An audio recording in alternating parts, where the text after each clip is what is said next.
Benjamin Carter hadn't worn jeans to work in over a decade. As the CEO of Summit First Bank, he was known for his crisp suits, polished shoes, and commanding presence. But today he stood outside the bank's downtown branch, wearing a weathered khaki jacket, an old baseball cap, and sneakers that had long been retired to the back of his closet. A thin layer of stubble lined his jaw, and the ID in his wallet didn't bear his real name. Instead, it read, Brian Parker, a fictional local contractor with a perfectly legal bank account and matching documents. Benjamin caught a glimpse of his reflection in the glass doors. He barely recognized himself. Perfect, he muttered. This wasn't a vanity project. It was a mission. For months now, customer satisfaction scores at several branches had dropped, and the board had begun asking pointed questions. Benjamin didn't want filtered reports or polished excuses. He wanted the truth from the front lines. He had spent weeks preparing for this moment, crafting his alternate identity with the help of his most trusted assistant, Rachel Quinn. Only she and his wife knew the full scope of his plan. No one else, certainly, not the employees at this branch, had any idea that the man walking into the lobby that morning was the founder and CEO of the entire institution. As he stepped inside, Benjamin felt the familiar cool air and the soft echo of his footsteps on the marble floor. The branch looked just like every other Summit First Bank location, sleek, professional, and meticulously branded. But appearances meant little. What mattered was how people were treated, the tone of their voice, the patience in their eyes, the respect they showed to clients who might not always know the ins and outs of banking. Benjamin joined the short line that had formed near the front counter and glanced around. A few employees chatted idly near the coffee station while one teller scrolled through her phone. Another adjusted her chair repeatedly without acknowledging the customers waiting. Benjamin shifted his weight and remained silent. Part of him wanted to step forward, introduce himself, and correct the behavior on the spot. But that wasn't why he was here. He needed to blend in to be invisible. Only then could he observe the branch's culture as it truly was. After nearly 15 minutes, a voice called out, "Next customer, please." Benjamin approached teller station 4, where a young woman named Emily Sanders barely glanced up from her screen. "Good morning," he said with a warm smile, trying to project the tone of an average courteous client. "I'd like to make a withdrawal from my checking account." Emily nodded and held out her hand. "Card and ID," she said flatly. There was no greeting, no eye contact, no trace of the customer. First Training Summit prided itself on Benjamin, slid his documents across the counter, and watched as she mechanically swiped the card and tapped the keys. He could feel the tension building already.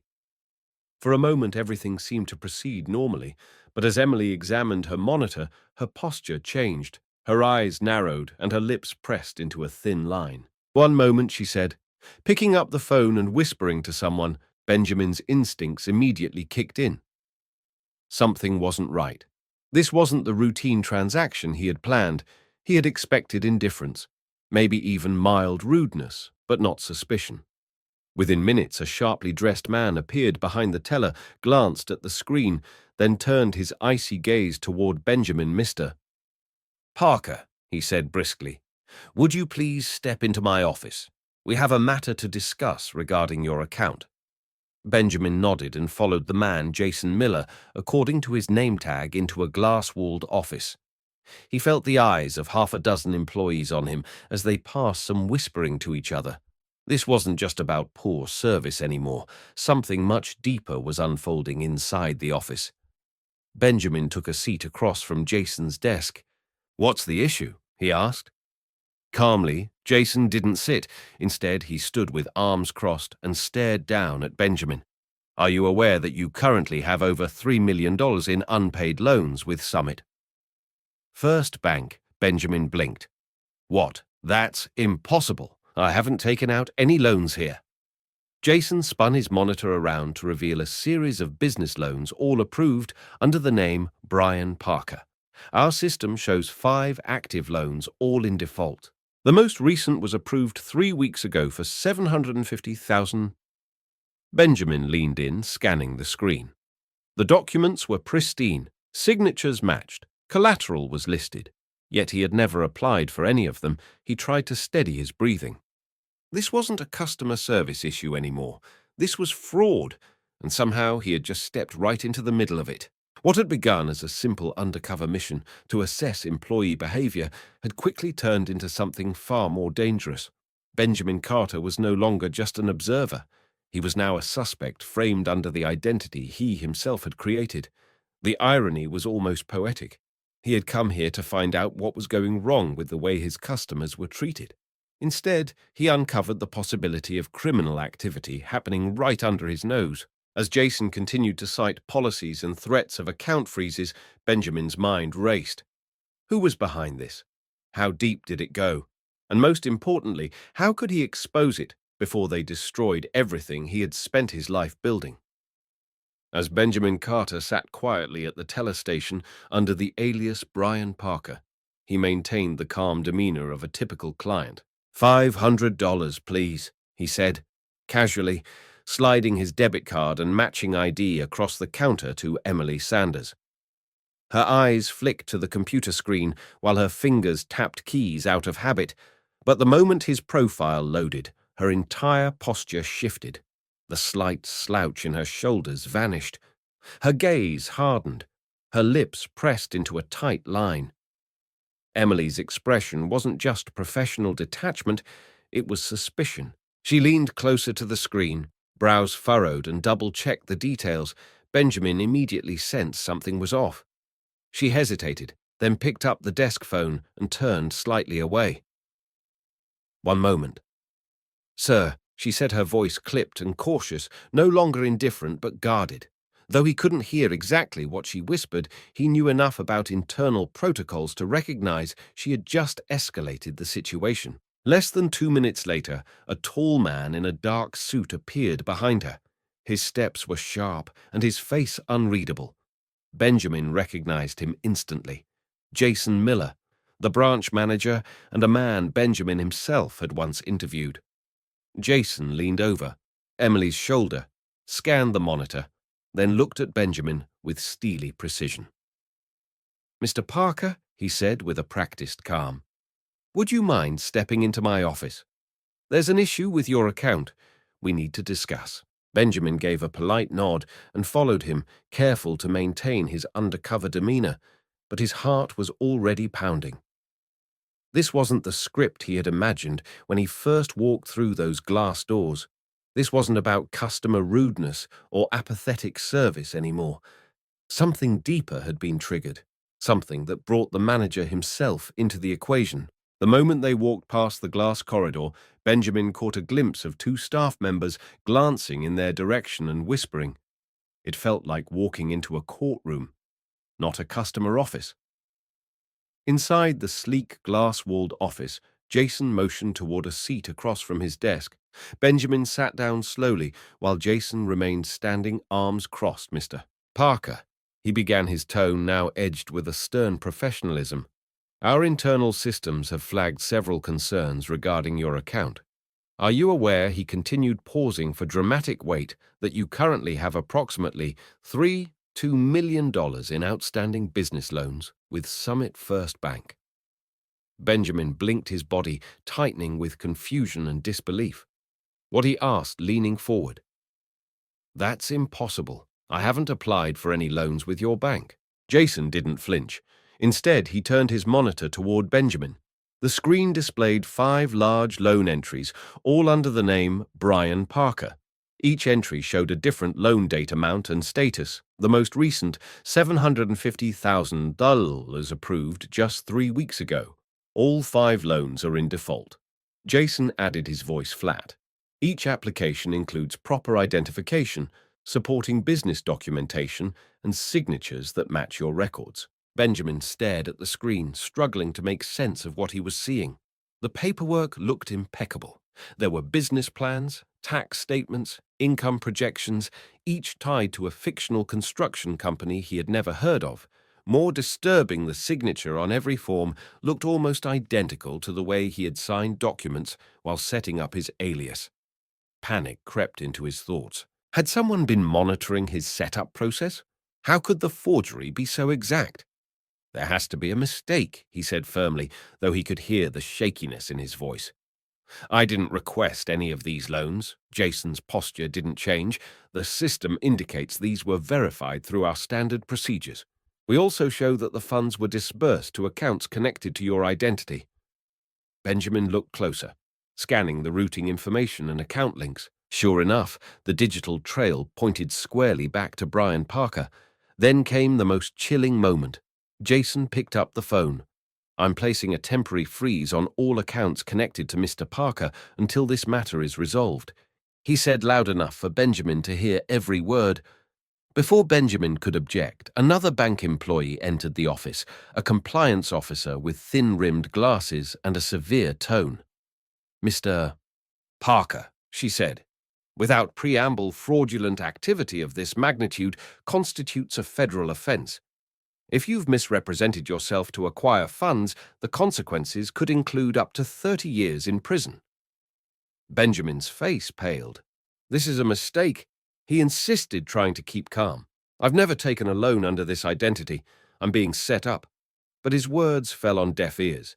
To everyone in that room, he wasn't the CEO of the bank. He was a criminal impersonator with millions in fraud under his name. As he sat frozen, Benjamin realized the full scope of what had just occurred. He had created the identity of Brian Parker to investigate customer service issues, but now that very identity had been hijacked and used as a vessel for high-stakes fraud, what was supposed to be a covert quality check had become a crisis. This was no longer about employee performance or procedural gaps. Someone had embedded themselves so deeply within the system that they could fabricate loans, steal money, and redirect blame to an invented customer. Benjamin had stumbled into something far darker than he had imagined. He had come to the bank to find small cracks in the service experience, but instead he had found a chasm. And now that chasm was threatening to swallow him whole, Jason Miller's demeanor shifted from stern professionalism to thinly veiled hostility. He stood behind his desk, arms crossed tightly across his chest, a posture that signaled he had already made up his mind. Mr. Parker, he said the name, now sounding more like an accusation than a form of address. The evidence is clear. 5 loans, all defaulted. Funds wired to accounts under your control. Signatures that match your file. This isn't a clerical error. This is a serious case of loan fraud. Benjamin Carter, still in disguise as Brian. Parker felt a slow-burning panic rise in his chest. Jason, he said, trying to maintain composure, I'm telling you, I never applied for those loans. I don't even run a business. I've never seen these documents before. This has to be identity theft. But Jason wasn't listening. He had already picked up the phone. Compliance, he said sharply. Initiate full account lockdown on Brian Parker's profile, pending investigation. As Benjamin sat in stunned silence, a second employee entered the office, an older woman in a fitted grey suit with a laptop already open and a badge identifying her as part of the compliance team. Mr. Parker, she began, without so much as a glance in his direction, attempting to defraud a federally insured financial institution is a criminal offense. Depending on the outcome of this investigation, you may face up to 30 years in prison. Benjamin stood slowly, voice controlled but firm. I need you to listen to me very carefully, he said, pulling out his wallet. There's something you don't understand. Before he could finish, Jason's eyes widened and he barked. Sir, keep your hands where I can see them. The tension snapped like a tripwire. In seconds, 2 uniformed security guards appeared outside the office. One spoke into a shoulder mic. The other reached for the door handle. Please, Benjamin said. Both palms raised. I'm not who you think I am. But the guards didn't hesitate. They rushed in and grabbed him by both arms, twisting them behind his back with military precision. This is outrageous, Benjamin shouted as he struggled against their grip. You're making a terrible mistake. The compliance officer didn't flinch. You'll have time to explain yourself once the authorities are notified, she replied coldly, not even looking up from her laptop. Jason simply stood watching, jaw set like stone. You brought this on yourself, Mr. Parker, he said almost with a note of satisfaction. Benjamin turned his head toward the hallway where several employees and a few customers had now gathered to witness the scene. Whispered voices echoed against the marble floors. He caught the eye of a teller he vaguely remembered promoting years ago. Her expression was blank distant. They didn't recognize him. They didn't see the man who had founded this bank. They saw a criminal. The guards dragged him out of the glass office and through the main lobby. Benjamin's face burned with humiliation, not from the physical handling, but from the silent stares of people he had hired, trained and trusted. Some leaned over desks to whisper. Others looked away, pretending not to notice. Outside, the morning light felt harsher, colder.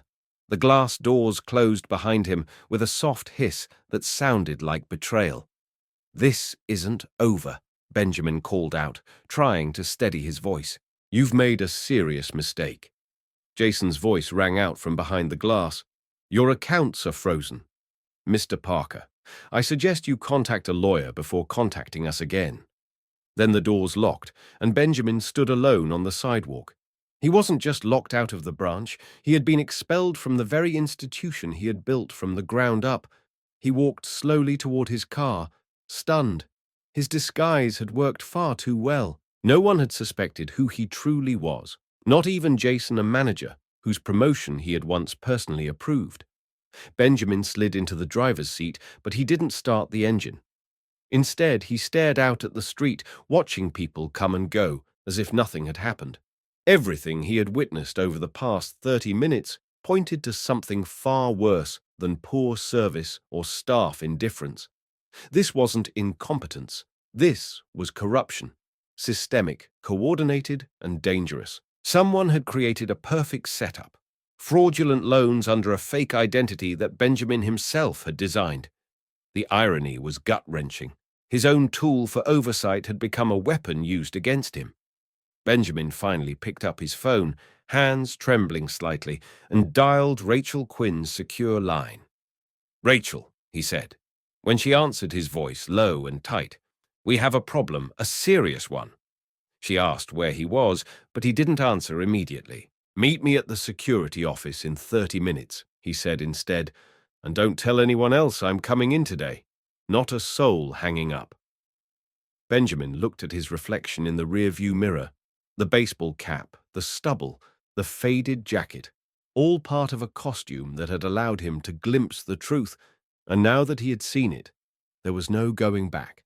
Summit First Bank wasn't just failing in its service mission, it was infected, and someone somewhere had just declared war on the wrong CEO. Benjamin Carter paced the length of his private office, still dressed in his undercover disguise, jeans, a rumpled jacket, and the faded baseball cap that had hours earlier seen him escorted out of his own bank like a criminal.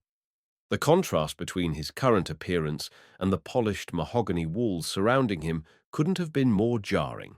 He paused at the window, hands clenched at his sides, staring out without seeing the skyline. The silence was broken only by the rapid tapping of keys from the other side of the room. Rachel Quinn, his longtime executive assistant and the only person besides his wife who knew about the undercover operation, sat at his secondary workstation, her laptop screen glowing with rows of numbers and digital records. "I still can't believe they threw you out," she muttered, not looking up. "You built that branch yourself, trained half the staff." "It's surreal." Benjamin didn't answer. His thoughts were already spiraling, trying to process how his plan to test customer service had turned into the discovery of something far more sinister. "I've accessed the full account history. For your alias, Brian Parker." Rachel said, her voice steadier, now focused. "It's worse than what they told you. There aren't just 5 loans under that name. There are 7. Benjamin turned sharply toward her. 7. She nodded and spun the laptop around so he could see for himself. The screen displayed a list of transactions, loan approvals, disbursements, interest schedules, repayment dates. 2 of the entries had been processed just that morning while he was still reeling from his humiliating ejection from the branch. One was for $450,000, the other nearly $400,000. They've totaled over $4.1 million. Rachel said quietly, "All under Brian Parker." all listed as business development loans for a construction firm that doesn't exist. Benjamin stared at the documents in disbelief. The applications were elaborate, complete with income verification, business plans, and asset declarations. "Whoever's doing this," he murmured, "they're not just fishing around. This is surgical fraud." Professional Rachel pulled up one of the signed loan forms and enlarged the signature at the bottom. "Take a look at this," she said. "It's not just forged, it's nearly identical to the way you signed when you were establishing the Parker identity." 3 weeks ago, Benjamin leaned over her shoulder and narrowed his eyes. She was right. The signature matched his own to a frightening degree, not just in shape, but in pressure angle, even the slight hesitation before his final loop. It was uncanny. "This isn't just a random fraud ring," he said. "Someone's been watching my movements. They had access to my test signature. That means they were monitoring me from the start, maybe even inside the system before I walked in." Rachel's face tightened as she opened another tab. "I thought the same thing. So I checked the system logs. When we set up the Parker profile, the account was accessed less than 6 hours later. Not by you, not by me. Someone else was already watching."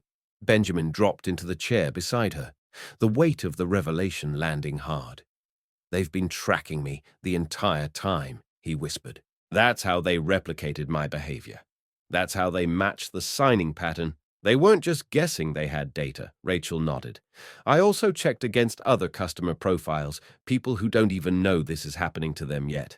There's a pattern. Smaller loan amounts, sometimes only $150, sometimes as much as $150,000 are issued under legitimate names.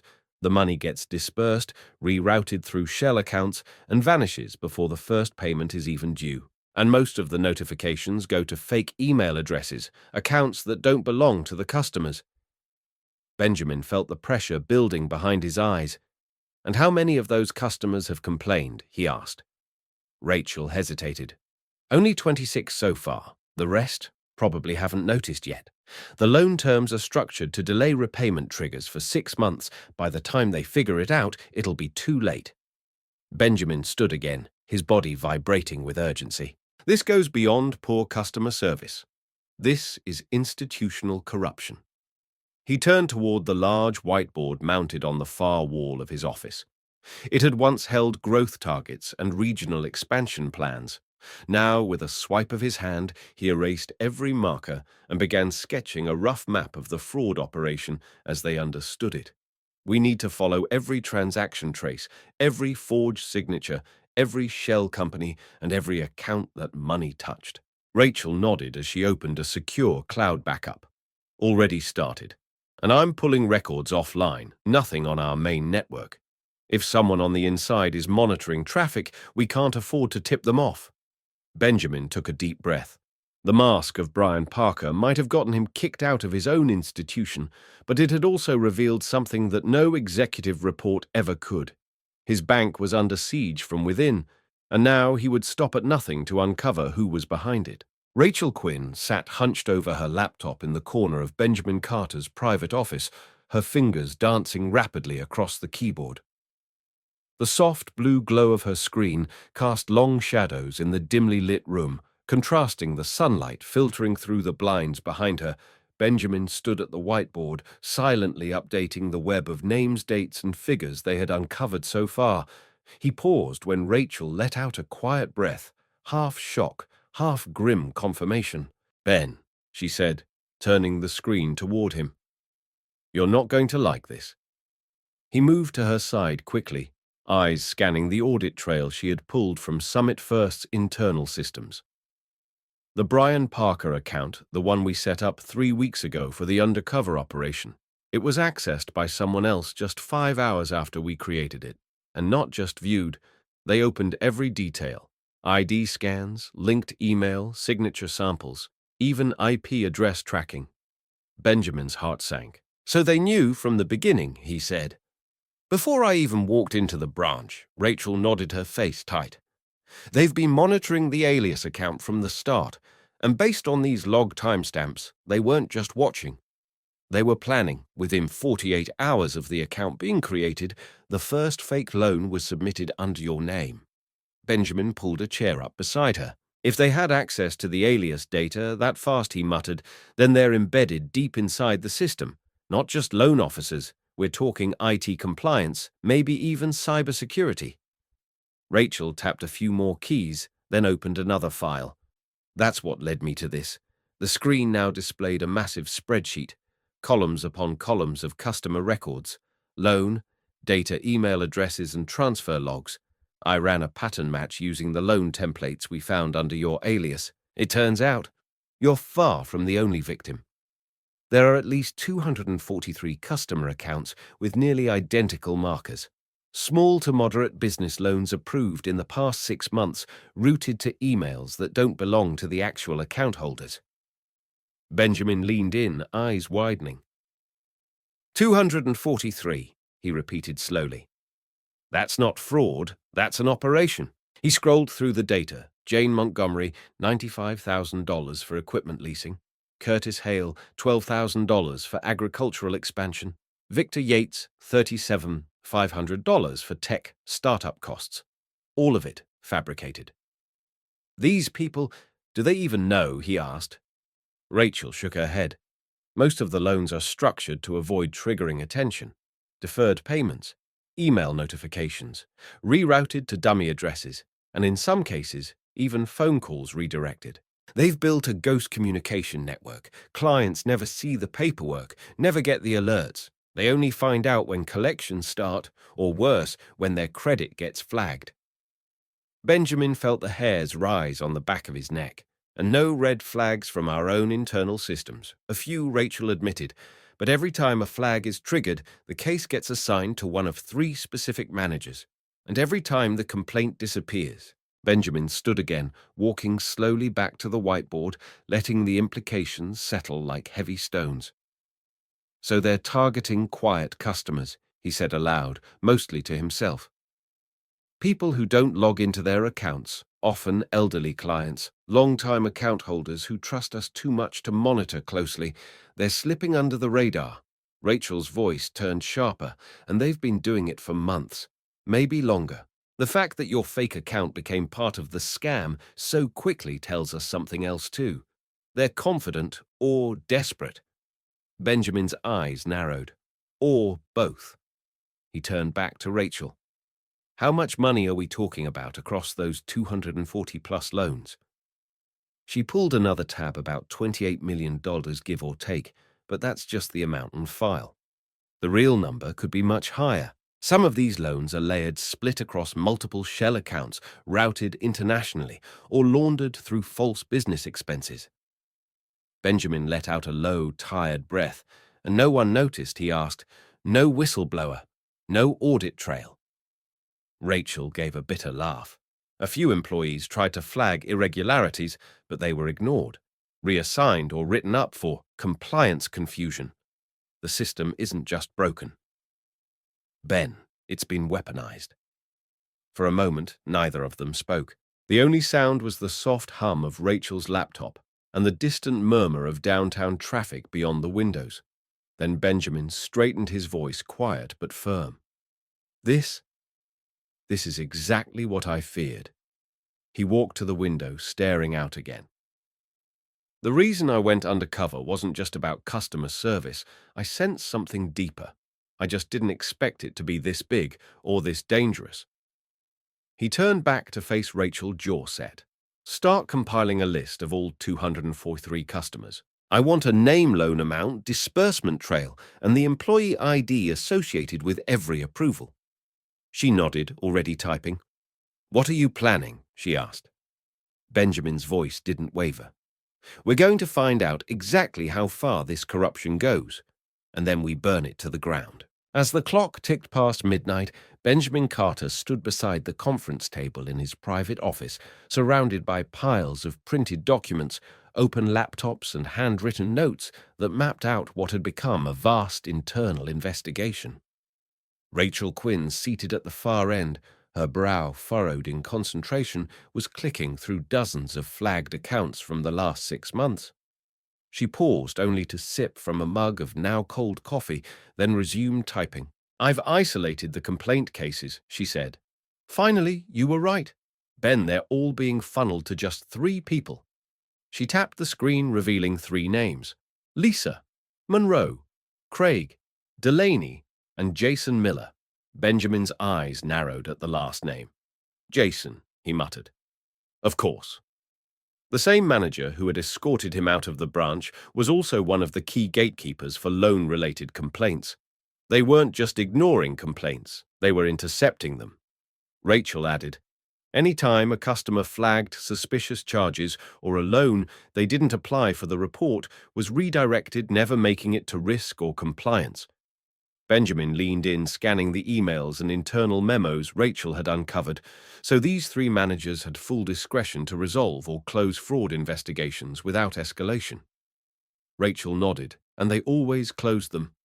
No follow-ups, no audits, nothing. They buried every single one. She opened another file. Now here's where it gets even more interesting. Look at where the loans are coming from. I cross-referenced 243 fraudulent accounts against our loan officer database. Almost all approvals trace back to the same 5 people. She clicked to highlight the names: Thomas Weber, Angela Foster, Ronald Beck, Vanessa Chu, and Eric Stokes, each a senior officer, all working in different branches. They're geographically spread, Rachel explained, so it doesn't look suspicious on the surface. But dig deeper, and you see the patterns. They process applications faster than any of their peers. They work late hours, and they never flag risk scores, even on shaky documentation. Benjamin's jaw clenched as he processed the information. This isn't sloppy oversight, it's coordinated. He rubbed his temples, trying to push through the fatigue. 5 officers issuing the loans, 3 managers burying the complaints. That's 8 employees forming the foundation of the whole operation. Rachel scrolled to another window. And then there's this. She turned her screen to show Benjamin a series of system override logs. Every time a loan with a high-risk score should have been blocked, every time our fraud detection software should have flagged it. It was bypassed. Over 60 times in the last quarter alone. Benjamin leaned closer. His stomach dropped. The system logs showed. The override was approved using his own executive credentials. That's not possible, he said, voice low. Those codes change weekly. They're sent to my secure device only. There's no way they could have accessed them unless... Rachel finished the thought for him. Unless someone inside your inner circle is either leaking your access codes or has found a way to duplicate your executive token. She began tracing the IP addresses tied to each override. Some of the logins were remote, others happened from within headquarters. Whoever it is, they're careful but not perfect. Benjamin stepped back, eyes locked on the screen, feeling like the ground beneath him was shifting.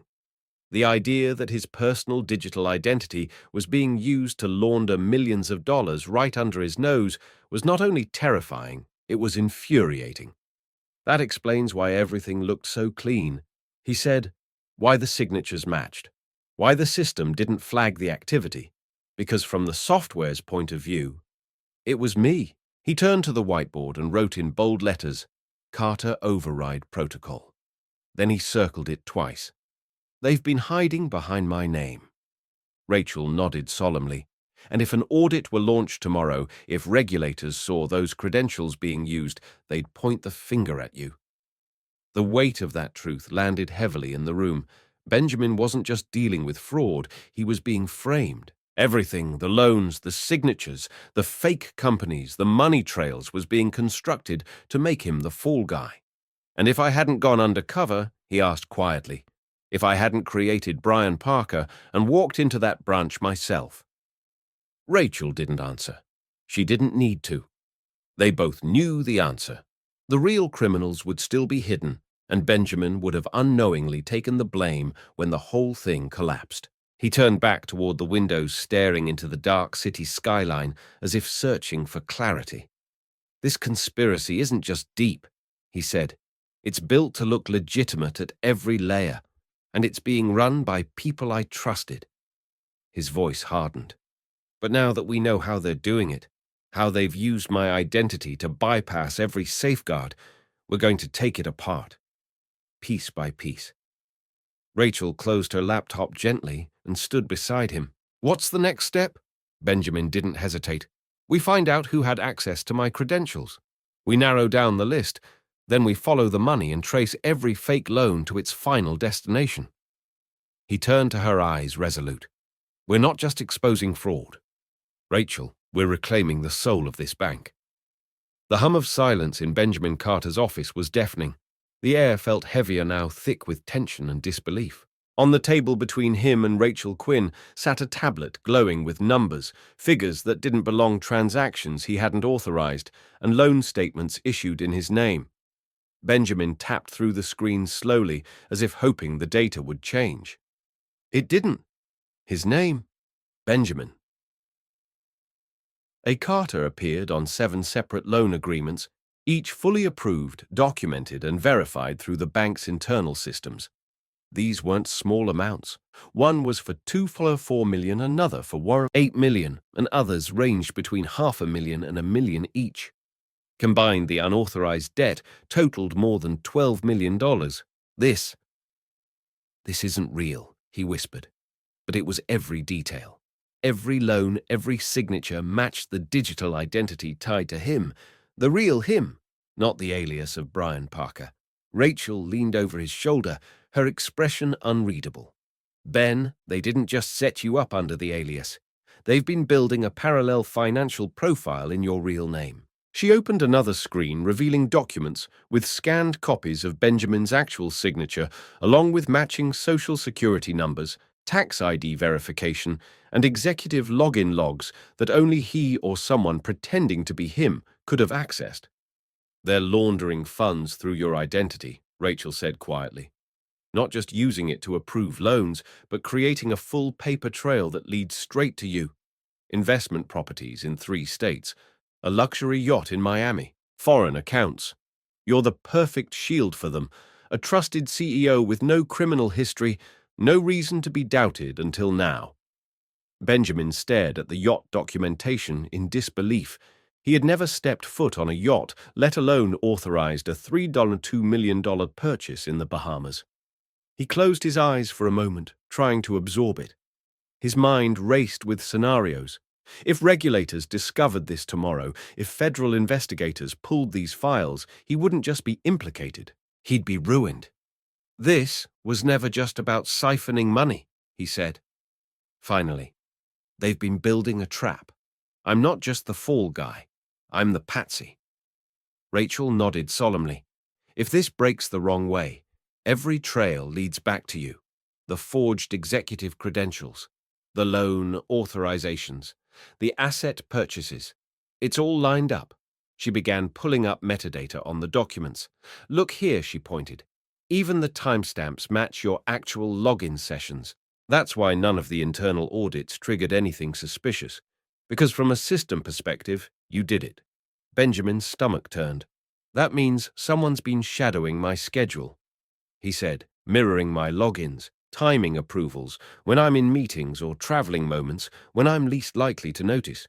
Rachel nodded again, this time with more urgency. And someone on your executive team would have had to coordinate those access points. No one else would have that visibility. Benjamin pushed away from the table and stood, his shoulders tense. They've weaponized my reputation, he muttered. Turn the trust I've built into a camouflage for their crimes. He walked slowly to the window and stared out at the dark skyline.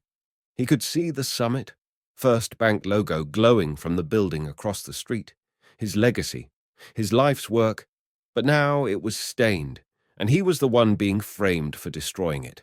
This is why they've been so bold. He said more to himself than to Rachel.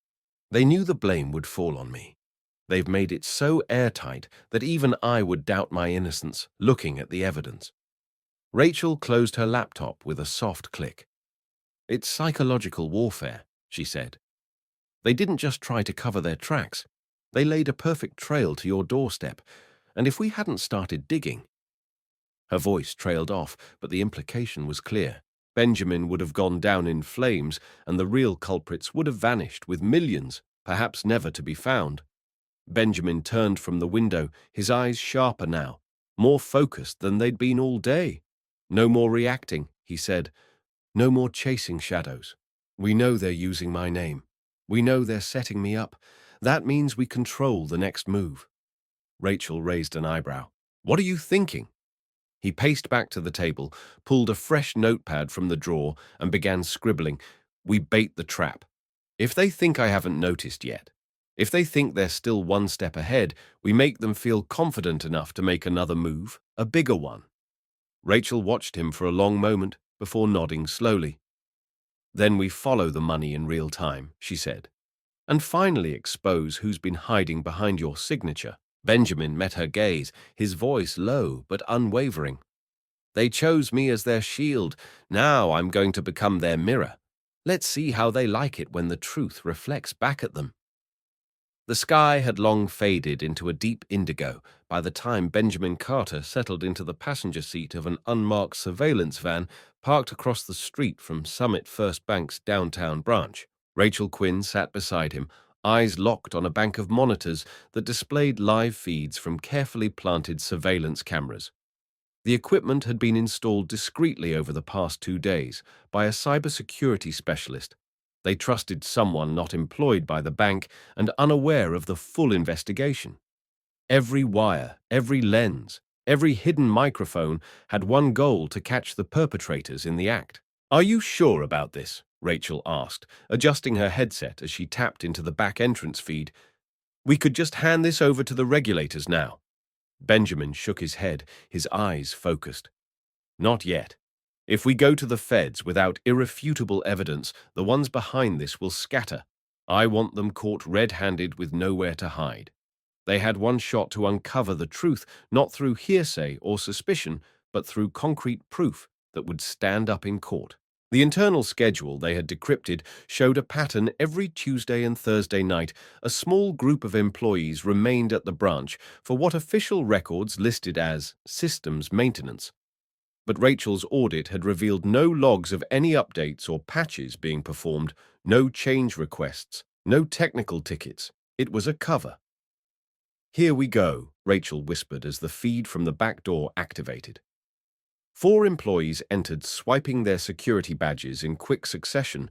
Jason Miller, the branch manager, led the group, followed by Emily Sanders, the same teller who had flagged Benjamin's alias. Weeks earlier, behind them were Thomas Weber, a senior loan officer, and Vanessa Chu, the bank's digital security liaison. "They're not even trying to be subtle," Benjamin muttered. "A branch manager, a loan officer, a cybersecurity expert, and a teller, all showing up after hours for maintenance. That's your fraud task force." Rachel nodded grimly. "Let's see what maintenance really looks like."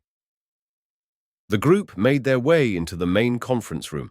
As soon as they entered, Emily pulled the blinds shut, while Vanessa disabled the hallway cameras, at least the ones they thought mattered.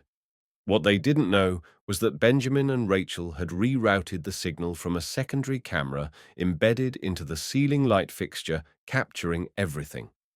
Inside, Jason spread out a series of paper files on the table, flipping them open with mechanical efficiency. 17 new targets this week. He announced. Vanessa pulled out her laptop, connecting to a secure external drive. Credit scores and account histories have been validated. All prime candidates, older clients with minimal online activity. Thomas reviewed the files. "Any flags?" Vanessa shook her head. "None. Most haven't logged in for months. Emails rerouted. Paper statements on hold."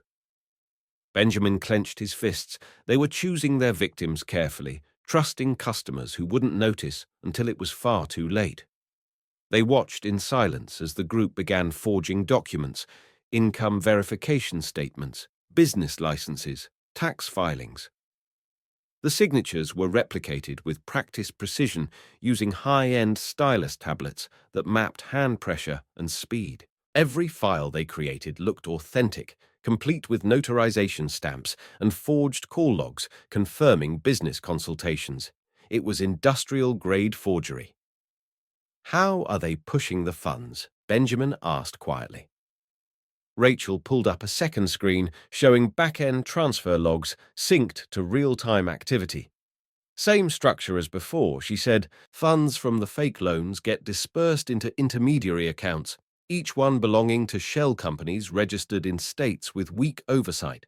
From there, the money gets funneled offshore. Singapore, the Cayman Islands, Liechtenstein. She paused. They're using encrypted wallets and crypto bridges, masking every hop. Benjamin shook his head in disbelief. They're not just robbing the bank, they've built an entire financial laundering pipeline inside it. Vanessa pulled up a document on screen and said, "Standard protocol tonight. Split the deposits across 5 holding companies. Send through the Tier 3 transfer chain by morning." Jason nodded. "We'll keep it under threshold levels to avoid compliance alerts and no repeats. Each customer gets used only once." Emily, noticeably more nervous than the others, bit her lip. "After that thing with the Peterson guy, are we sure it's safe?" Jason laughed. "His account's frozen. Even if he files complaints, it'll take months to resolve. By then, the money's long gone. He was a perfect test case. New account, limited history, no ties." Benjamin's expression darkened. They had used him, Brian Parker, as a proving ground for fraud. That wasn't an accident. It was a message. They don't just see us as obstacles. He said they see us as tools, disposable ones. After 30 minutes of watching signatures replicated and loan documents digitally uploaded to Summit's system using Benjamin's stolen credentials, Rachel turned to him. "This is it, Ben. This is our proof." He nodded, but his mind was already 5 steps ahead. "We've confirmed the players, the process, the technology, and the laundering path," he said. "Now it's time to link this to the top." Rachel looked puzzled. "You think there's someone above Jason?" Benjamin stared at the screen, watching Jason hand off a flash drive to Vanessa. "Jason isn't smart enough to build this alone," he said. "Someone higher up is giving the orders. Someone who knows how to use my credentials, someone with access to the executive network." He turned to her with resolve. "We follow that drive. It's the key to the upper command." Rachel began marking down timestamps, IPs, and usernames. "Then we set the next phase in motion." Benjamin nodded.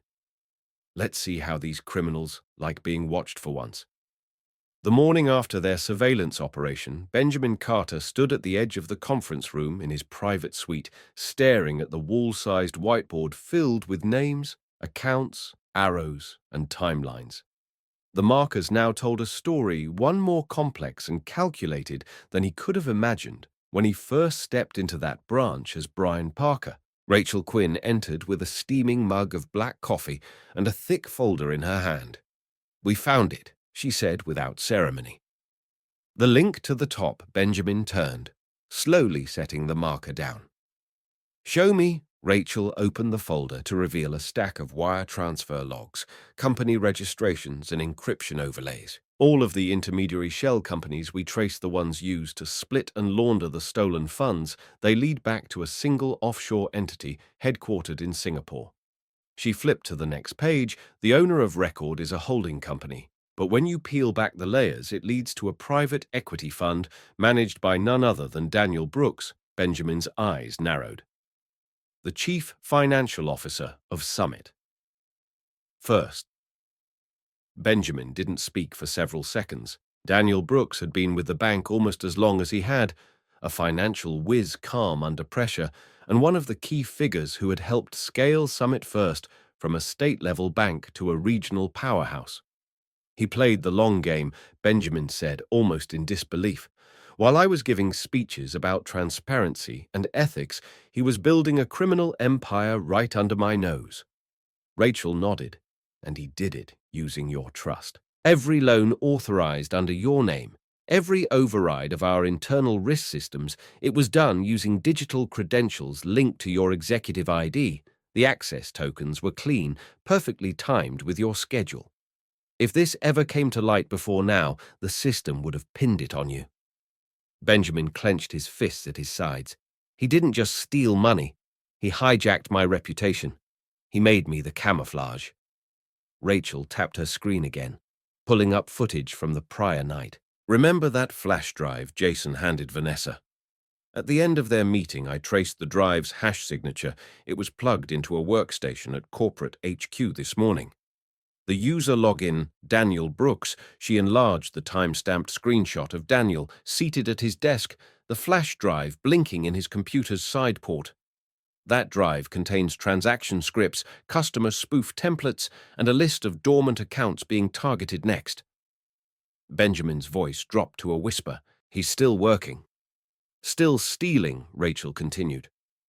We also traced his travel records. He's flown to Singapore 4 times in the last year, none of it listed as bank business. He's overseeing the offshore laundering network personally. Benjamin could barely contain his disgust. He used our customers as his bankroll. He turned loyal account holders into silent victims while setting me up as the fall guy.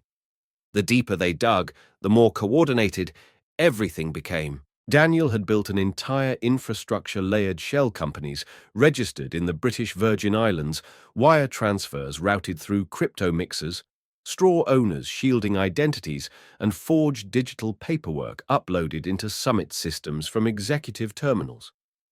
He didn't just hide the money. Rachel said he created a system to make the money look clean while setting you up as the architect. Every fake document was tied to your executive privileges. Every digital approval left your fingerprints. Benjamin stepped away, pacing slowly. The weight of betrayal was a familiar ache now, but this revelation pierced deeper. He positioned himself as the heir to my seat. Benjamin said if this exploded before we found out, the board would have removed me. He'd play the hero, clean up the mess he created, and I'd be remembered as the CEO who lost his way. Rachel hesitated before speaking. There's more. She flipped to a confidential internal memo, flagged by the compliance AI. Daniel was preparing a presentation for the next board meeting, a forensic report on executive-level fraud, naming you. He's not just setting you up financially, he's building the narrative. Benjamin stared blankly for a moment, then chuckled bitterly. So that's his endgame. Destroy me completely, then rise from the ashes as the savior of Summit. First. His voice hardened. Well, not anymore. He turned back to Rachel. We need to tighten the net. Start monitoring every login tied to Daniel's credentials. Cross-reference with all high-risk transactions and digital override attempts. Flag anything that touches a foreign account. Rachel nodded, already launching the scripts. What about the board? She asked. They trust him. He's been grooming them for this moment. Benjamin's expression turned grim. Then it's time we show them who they're really dealing with. By evening, they had gathered everything: digital forensics, paper trails, video recordings, and metadata logs, proof that Daniel Brooks wasn't just laundering millions, but orchestrating a full-scale corporate coup. Benjamin stood before the glowing monitors as Rachel summarized the findings. In total, Daniel has moved just over $85 million through his network in the past 18 months. At least 30 shell companies are involved. Most of the funds are sitting in 5 main accounts overseas, each one protected by sovereign banking laws. But if we move fast, we can freeze them. Benjamin nodded slowly. Then we do it. We leak nothing. We let him believe we're still blind. And when he walks into that boardroom next Friday, we take the entire operation down. He looked at the Summit, first logo etched into the office wall, no longer just a symbol of legacy, but of war. Daniel framed me to protect his empire, Benjamin said quietly, but now he's going to watch it burn. The restaurant was intentionally chosen, an upscale but quiet bistro on the edge of the city, far removed from the glass towers of Summit. First Bank's headquarters. Benjamin Carter arrived early, taking a seat in the back corner where he could observe the entrance and ensure their conversation would remain private. The waiter recognized him, as many in the financial district did, but said nothing. This wasn't a night for publicity. He ordered coffee and waited. When Daniel Brooks walked in, 15 minutes later, his demeanor was calm but tense. The usually unshakable CFO now had a slight edge to his movements, the kind that betrayed a man who knew the floor beneath him might soon give way. Alex, Daniel said with a forced smile, using Benjamin's middle name as he always had in private. Unusual place for a one-on-one. What's going on? Benjamin gestured to the chair across from him. Have a seat, Daniel. We need to talk. Daniel eased into the seat, glancing around. You've got me curious. This about the quarterly numbers. Benjamin slid a slim folder across the table, the logo of Summit First subtly embossed on the corner. Not quite open it. Daniel flipped open the folder and began scanning the first few pages. Screenshots of login timestamps, transaction records, forged loan documents, and a network map of shell companies with lines leading back to Singapore. At first, his expression remained neutral, but as the scope of the contents became clear, a flicker of recognition passed through his eyes.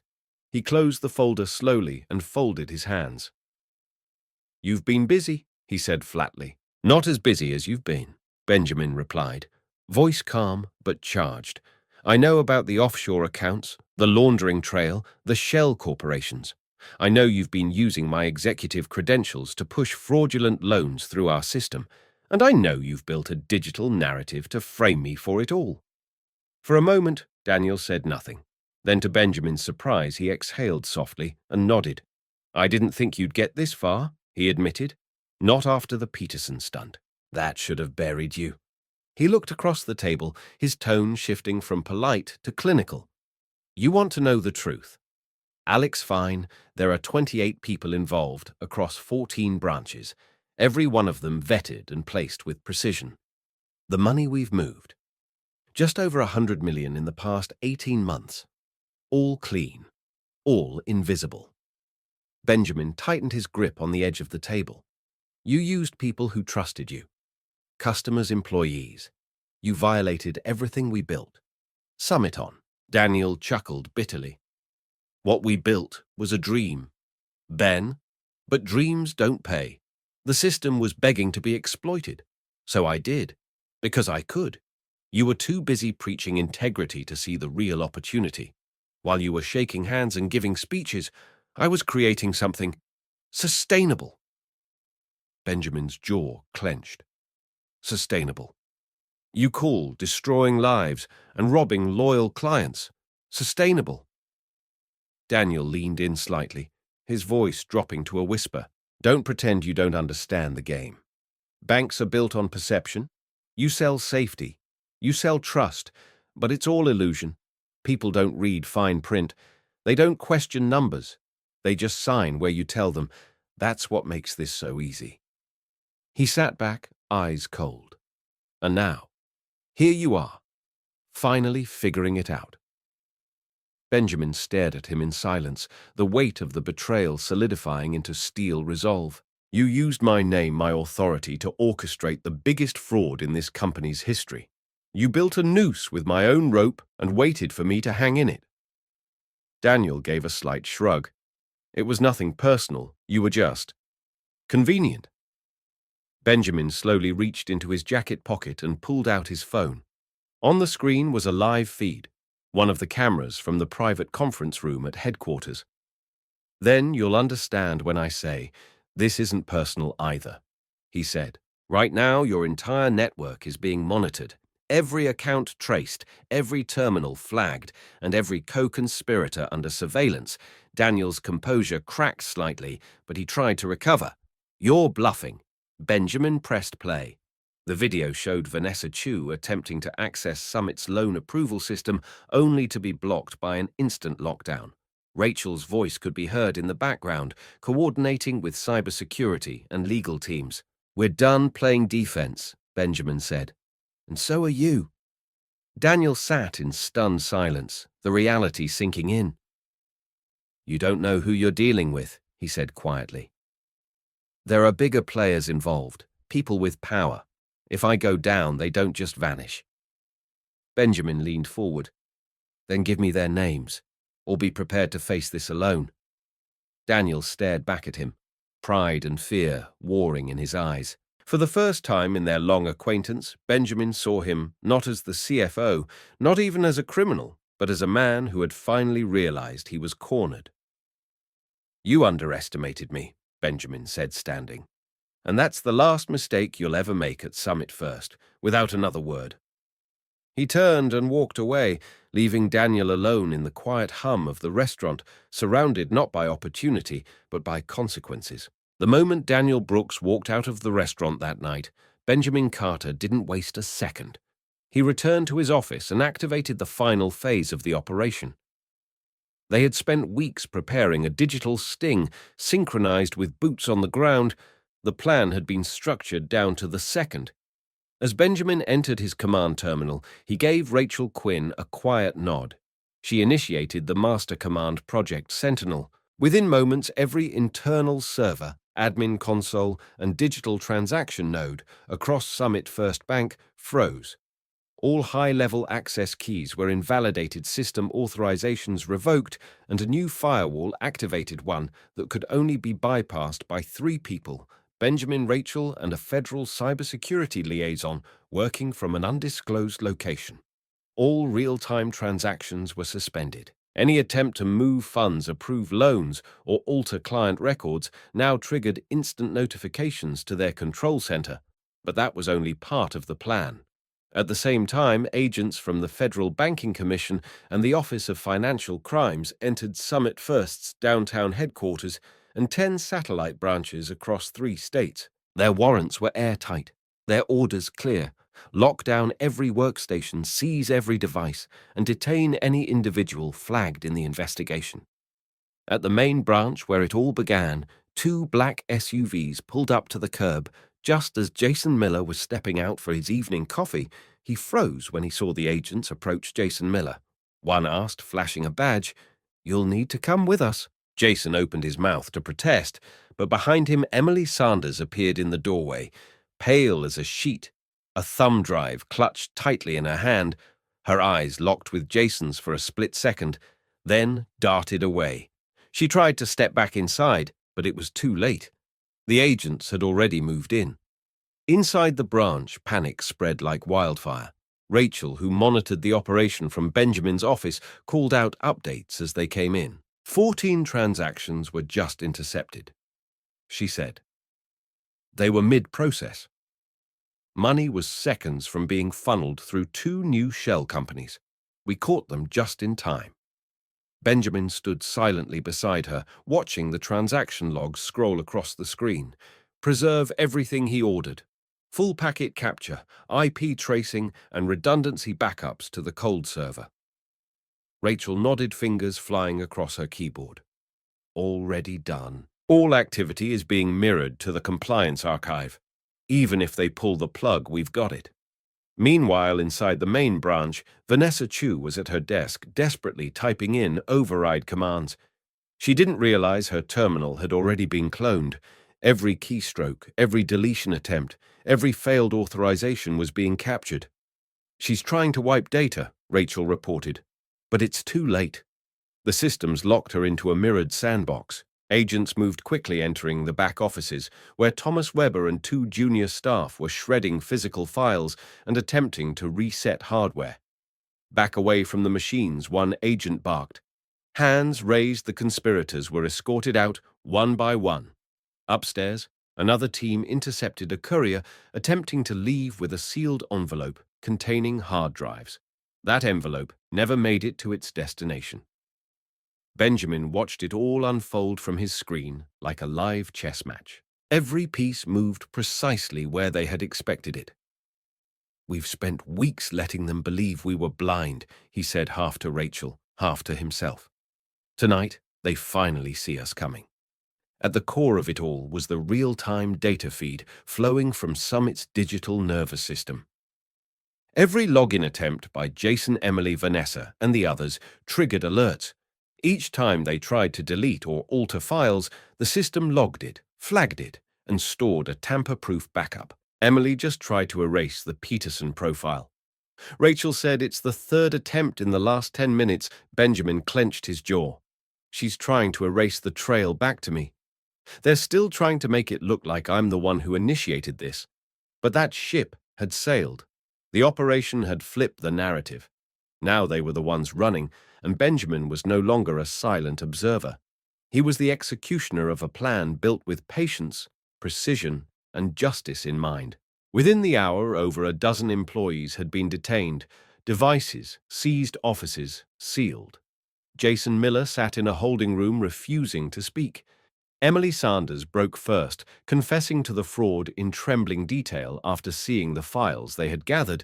Vanessa Chu, still convinced she could outmaneuver the system, demanded her lawyer, before realizing she had been locked out of every summit system permanently. Meanwhile, Rachel compiled the final reports for the regulators. 14 transfers intercepted, 9 times $2 million frozen, and 247 fraud cases verified with full audit trails. This is the nail, she said.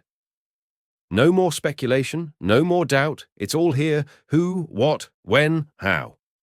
Benjamin nodded, eyes never leaving the screen. Then, let's deliver the truth. The final piece was a building-wide broadcast from Benjamin himself. He stepped into the executive boardroom, now transformed into a temporary command center, and addressed all remaining employees through the company's internal communication system. This evening, he began. Summit First Bank took decisive action to protect our clients, our reputation, and our future. A criminal network operating within our institution has been exposed. They used deception, betrayal, and my own name to conceal their crimes, but we've taken that power back. He paused, letting the weight of his words settle. If you were part of this scheme, your time is up. If you remained honest, your integrity will help rebuild what they tried to destroy. Outside, as agents escorted suspects through the glass doors, the words "Summit" First gleamed above them, no longer a symbol of unchecked trust, but of a reckoning long overdue. The following morning, Summit First Bank's atrium, usually a hub for casual client meetings and polite small talk, had been transformed into a standing room-only assembly. Staff from every department gathered around the curved staircase, hushed and uncertain. Whispers filled the air about the overnight arrests, about accounts frozen mid-transaction, about Jason Miller being led out in handcuffs. At the top of the stairs stood Benjamin Carter, no longer in disguise or flanked by legal advisors, but alone, wearing a tailored navy suit and a solemn expression. To his right stood Rachel Quinn, and beside her a group of federal regulators and compliance officers. This was not a routine announcement, it was a reckoning. Benjamin looked down over the crowd, many of whom had once admired him from afar, and many more who now wondered if their institution had lost its soul. He took a breath and stepped to the microphone. "Good morning," he began. "Today I speak to you not just as the CEO of Summit First Bank, but as a man who has seen the very trust we built together nearly destroyed." The room went silent.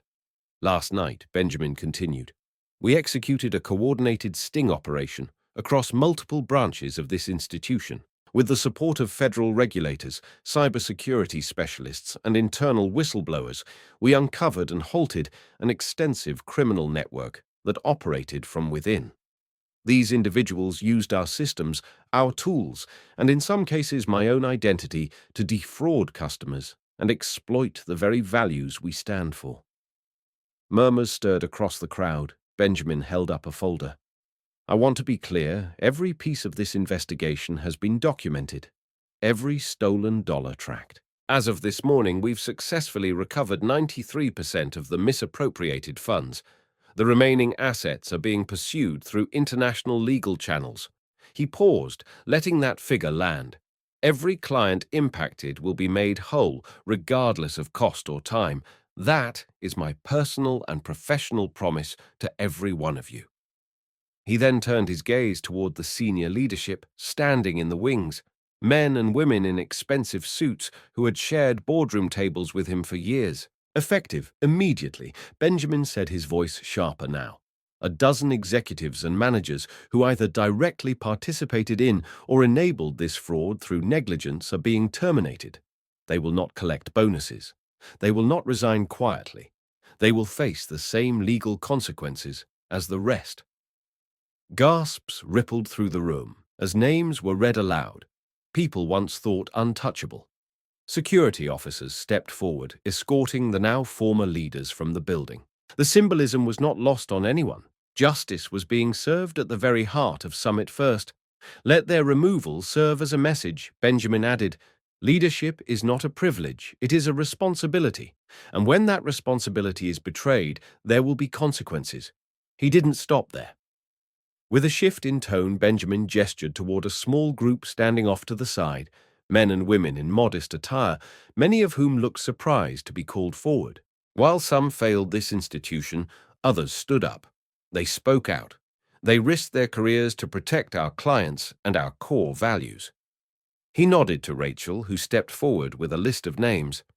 These employees' whistleblowers are not only being publicly recognized, but are also receiving full promotions, compensation adjustments, and the title they've already earned through action protectors of Summit First's future. Applause broke out, hesitant at first, then growing louder as each name was read and each whistleblower stepped forward.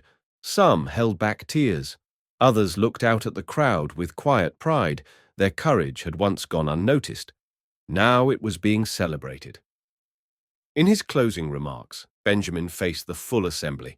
I know many of you are angry, hurt, disillusioned. So am I. But what happened here will not define us. What we do next will. We will rebuild trust, not through words, but through action. We will increase transparency, empower internal voices, and implement independent oversight. From this day forward, Summit First Bank will be the most secure, ethical, and accountable institution in this sector. And if you stand with me, if you still believe in what we were trying to build, then I ask you to help me build it again. The atrium erupted in a standing ovation, not just for Benjamin, but for the declaration of integrity reclaimed. Outside the building, news crews were already assembling, waiting for the press statement, but inside those walls the real story had just unfolded. A corrupt chapter had ended. A new one was beginning, written by those who had refused to stay silent and led by a man who had walked into the fire to pull his company back from the edge. It had been exactly 6 weeks since the sting operation at Summit First Bank had brought one of the most intricate financial fraud networks in recent memory to its knees. The aftermath had been grueling audits, legal proceedings, press conferences, emergency board meetings, but amid the chaos, something rare had emerged: clarity. And from that clarity came purpose. On a brisk Monday morning, the bank's executive boardroom, now fully refurbished and equipped with an independent compliance oversight hub, became the stage for Benjamin Carter's most consequential presentation. Yet dressed in his signature navy suit, but absent of the bravado, so often associated with corporate leaders, he stood before a packed audience of shareholders, regulators, employees, and invited clients, many of whom had unknowingly been victims in the scandal. The lights dimmed and Benjamin took a breath. Today, he began, we don't just talk about what went wrong. We define how we'll make it right. Behind him, the screen lit up with the words Summit Integrity Initiative. We are launching a complete overhaul of our internal operations, Benjamin continued. Beginning with a real-time compliance system monitored by a third-party ethics board and automated by adaptive AI. Every transaction, whether a $5 check deposit or a $5 million business loan, will now trigger review checkpoints designed to detect anomalies, approval bias, or pattern abuse. But technology alone cannot rebuild trust, which is why we are also introducing the Customer Advocate Program. The audience shifted forward in their seats as Benjamin explained. Every client will now have direct access to a team of advocates, independent from sales or loan departments, whose sole job is to ensure that your rights are protected, your voice is heard, and your records are transparent. The screen showed the advocate interface, which would soon appear in every client's mobile banking app. It's not about banking harder, it's about banking fairer. Then, with a more personal tone, Benjamin transitioned to the clients who had been caught in the fraud's crossfire. We've reviewed every account flagged during the internal investigation. As of today, I'm proud to report that every client who was wrongly implicated in fraudulent loan activity has not only had their records cleared, but has also received full financial restitution, credit scores restored, collections cancelled. And effective immediately, every one of those customers will receive lifetime fee waivers for all Summit services, no exceptions. A murmur of applause spread through the room, but more than that, Benjamin added, his voice steady. Each of those individuals will receive a personal signed apology because their dignity matters as much as their dollars. He paused, eyes sweeping the crowd. We didn't just fail financially, we failed morally, and that will never happen again. The room fell into a moment of silence as those words settled. For some, it was the first time a corporate leader had spoken directly to the human cost of financial misconduct. For others, it was proof that the bank's culture was evolving. Finally, Benjamin took a step forward and addressed what many had whispered since the scandal broke. When this happened, I considered stepping down. After all, the fraud happened under my watch with my credentials. But after speaking with many of you, after facing the employees who stood up and the customers who still believed we could recover, I made a decision. I will not walk away from this. The room tensed. I will stay not out of ego or pride, but because I now understand what this institution truly needs. We need to rebuild, not from policy, from principle, not from slogans, from service. One client, one conversation, one act of integrity at a time. As the screen behind him shifted to a new company motto, integrity first, always. Benjamin looked down at his notes and then folded them quietly. Our brand used to be built on words like growth, performance, and leadership. Those still matter, but now we measure success by a different metric: trust. We will earn it, we will protect it, and we will rebuild it, no matter how long it takes. Rachel Quinn, seated in the front row, gave a small nod of approval. Around the room, the tension began to lift. Employees glanced at each other, some for the first time in weeks, with cautious optimism.